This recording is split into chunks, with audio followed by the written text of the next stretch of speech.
айталам, биринчиден мен толгондорго баардыгына мекендештерге ырашчылык билдирем, масалык алмадан. Бул түп тамырынан бери жалган баардык атайын менин күнөөдө каралоо үчүн. Түп туура бир жылда ушундай көрүнүш болгондо азырда.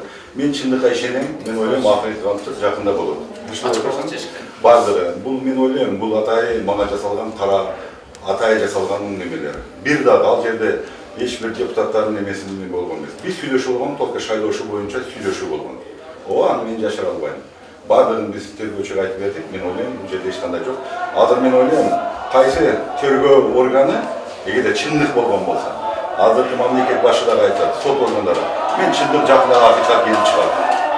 Мен айтам, 35 жыл, 30 жыл кызмат кылгам. Мен дайыма жергибизде тынчтык, туруктуулук болсун деп келген.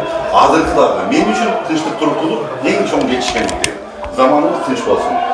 Башка жөнүндө баардыгы бул жала. Мен толук. Ким тарабынан болушу мүмкүн сизде карап? Мен аны айта албайм, ким тарабынан. Аны бир гана убакыт көргөзөт. Мен көп нерсени айта албайм. Мен дагы бир кайталап калам. Акыйкат сөзсүз болот. Мен ойлойм, дагы алдыга кызмат кыла турган кызматтар көп. Давай. Мен бошоп коюңуздар.